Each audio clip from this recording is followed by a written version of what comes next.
40 დღის ომი, 40 დღის ცეცხლის შეწყვეტა, ათასობით დაკარგული სიცოცხლე, მსოფლიოს ენერგომომარაგების ყველაზე დიდი შეფერხება 70-იანი წლების შემდეგ. შემდეგი კითხვა ასეთია: რა მიიღეს ტრამპმა და ისრაელმა ამ ომით? სამწუხაროდ ბევრი არაფერი, კი, ჩვენ მოვიშორეთ ზოგი, ირანის ისლამური რესპუბლიკის ზოგიერთი ლიდერი, მაგრამ ჩემი პოზიციიდან ეს საკმარისი არ არის. ჩვენ ყავს 93 მილიონზე მეტი ადამიანი, რომლებიც თავისუფლებას ელოდებიან და არ ფიქრობ, რომ ისინი ასე მარტივად უნდა უგულებელყონ. ასე რომ პრობლემა ისაა, რომ ირანმა მიიღო ის, რაც უნდოდა რეალურად, რაც თქვენს წინასწარმეტყმარემაც თქვა დროის მოგება და მათ ის სრულყოფილად აითვისეს. ამიტომ ძალიან მინდოდა მე ფიქრა, რომ იმ ეტაპს მივახციეთ, სადაც მსოფლიო უკვე ხვდება, როგორ ფუნქციონირებს RSGC და ეს რეჟიმი. ეხლა მათ აქვს შესაძლებლობა RSGC-ის რესტრუქტურიზაცია მოახდინონ. ეხლა ვიცით, რომ მოქმედებს ერთი ტერორისტული ჯგუფი, სახელად მარჯვენის მცველი. ისინი ქასემ სულეიმანიმ შექმნა. რა უნდა გავაკეთოთ, რადგან კიბო უკვე ევროპაშია გავრცელებული. ველოდებით, რომ ისინი ახალ ხალიფატს გამოაცხადებენ. ველოდებით, რომ ყველაფერს, რაც ირანში შექმნეს, ან სხვაგანაც, თავიდან გადააწყობენ. ეხლა მათ ორი ბაზა აქვთ, შეიძლება 3, შეიძლება 4-იც კი, ჩვენ არ ვიცით. მინდა რომ ბატონმა ტრამპმა, ამერიკის შეერთებული შტატების პრეზიდენტმა გაიხსენოს, რომ ისინი აღმოსავლეთის საზღვრების სამხრეთშიც არიან. ეს მსოფლიო პრობლემაა.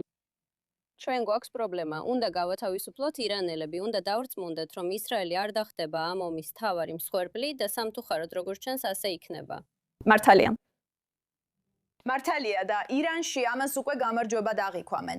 ომამდე თუ ახლოს ვიყავით ირანის რეჟიმის დაშლასთან, ეხლა უფრო ახლოს ვართ. ან რეგიონში ძალთა ბალანსი ირანის სასარგებლოდ შეიცვალა თუ ისრაელის? არა, ასე ვიტყვი, ის სამუშაო, რაც პრემიერ-მინისტრმა ბენიამინ ნეთანიაჰუმ აქამდე გააკეთა და არ მინდა მისი ყველა მიღწევა დავაკნინო, თითქმის სასწაულებრივია. მან შეძლო ძალიან ბევრი გამარჯვების მოპოვება. ომი ჯერ არ მოგვიგია. პრობლემა ისაა, რომ რამდენიმე კვირის წინ მე ვიტყოდი არაბულ სამყაროს ესმოდა, რომ როცა ისრაელი თავისუფლად მოქმედებს, ყველაფერი შეიძლება სწრაფად და მოულოდნელად მოხდეს. ეს შესანიშნავი იყო, რადგან მათ ისწავლეს როგორ ეცათ ჩვენთვის პატივი, როგორც ხალხისთვის, როგორც ერისთვის. ეხლა არ ვიცი, რადგან არაფერს დავკარგეთ, ასე რომ ისინი ძველ ჩვევებს დაუბრუნდებიან, რაც ნიშნავს, რომ ჰეზბოლა, ჰამასი და დანარჩენები იგრძნობენ, რომ ეხლა ახალი შანსი აქვთ. მოდი ვნახოთ, რას შევძლებთ. ასე რომ ეს პრობლემაა. ეხლა ირანის რეჟიმს შეუძლია გამარჯვება გამოეცხადოს. დიახ, შეუძლიათ, სამწუხაროდ. ეს ნიშნავს, რომ ირანელებს მოუწევთ პირდაპირ მნიშვნელობით ტყვიას გაუსწორონ თვალი და რამე მოიმოქმედონ, რადგან დღის ბოლოს ერს ჰაერიდან ვერ გაათავისუფლებ, ეს ვიცოდით, როცა შევედით.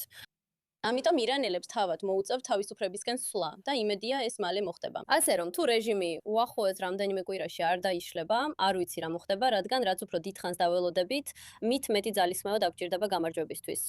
და ეს სამწუხაროა, რადგან კიდევ უფრო მეტ ადამიანს მოუწევს სიკვდილი. და მე მემჯერა, რომ ჩემს გავსაც ხვების დაიღალნენ ებრაელების სისხლის დაღვრით ტერორის სახელით, მხოლოდ იმისთვის, რომ ვიღაცამ თავი კარგად იფრთხნოს და არა ირონიზმით.